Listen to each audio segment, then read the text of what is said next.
50% assured pension, ये इस UPS का सबसे पहला पिलर है। अश्योर्ड फैमिली पेंशन किसी भी कर्मचारी के डिमाइज से पहले, इमीडिएटली पहले जो पेंशन थी, अमाउंट था, उसका 60% मिलेगा एम्प्लॉय के, डिसीज्ड एम्प्लॉय के स्पाउस को।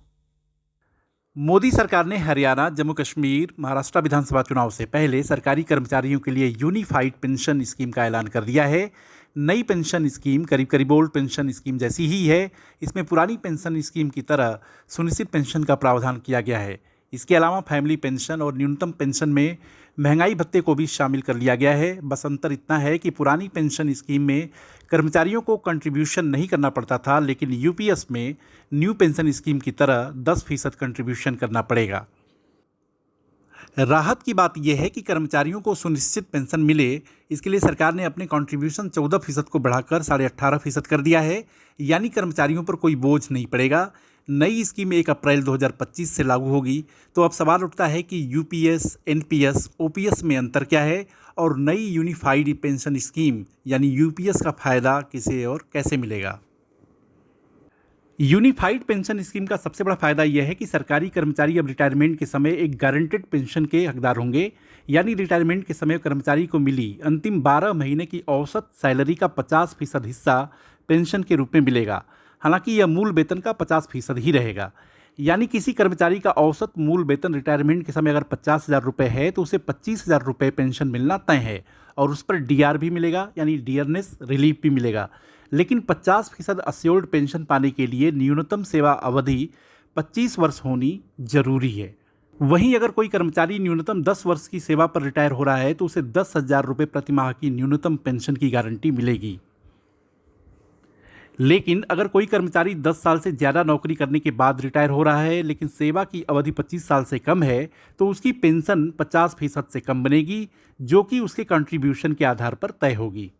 इसी तरह अगर सरकारी कर्मचारी की नौकरी के दौरान मौत हो जाती है तो उसके आश्रित यानी पत्नी को एक सुनिश्चित पारिवारिक पेंशन मिलेगी, जो कर्मचारी की वेतन का 60% होगा।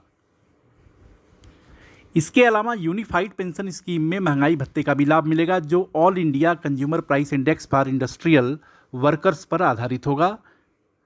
इसके साथ ही कर्मचारी रिटायरमेंट के समय ग्रेच्युटी के अलावा एक मुश्त रकम के पात्र होंगे, जो कि आखिरी 6 महीने की सैलरी और भत्ते पर आधारित होगा। अब इसका फायदा किसे मिलेगा, तो सरकार का कहना है कि इस कदम से केंद्र सरकार के 23 लाख कर्मचारियों को फायदा मिलेगा। यही नहीं, यदि राज्य सरकारें इस योजना में शामिल होती हैं तो कर्मचारियों की संख्या बढ़कर 90 लाख हो जाएगी। इसके अलावा यूपीएस का लाभ नई पेंशन स्कीम यानी एनपीएस के आधार पर रिटायरमेंट ले चुके कर्मचारी भी उठा सकेंगे और उन्हें स्विच करने का एक मौका मिलेगा। यही नहीं, रकम के अंतर को भी सरकार ब्याज समेत चुकाएगी, जो पीपीएफ के ब्याज के बराबर होगा। इसी तरह मौजूदा कर्मचारी जो एनपीएस योजना से जुड़े हैं, उन्हें भी यूपीएस में स्विच करने का विकल्प मिलेगा। अब सवाल उठता है कि unified pension scheme, old pension scheme और न्यू पेंशन स्कीम में अंतर क्या है। तो सबसे बड़ा अंतर कर्मचारियों के कंट्रीब्यूशन का है।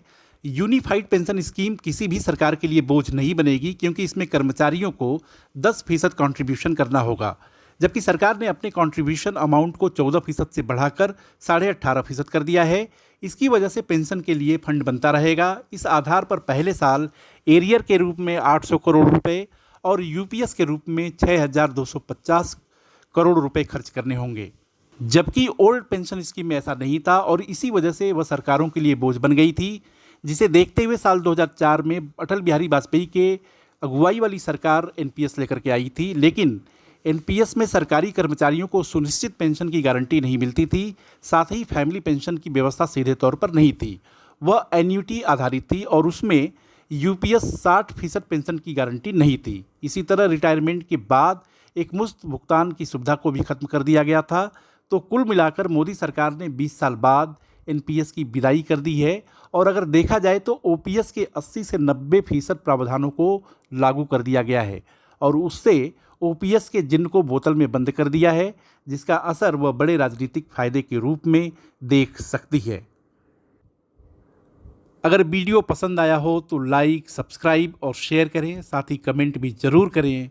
देखते रहिए इंडिया अड्डा।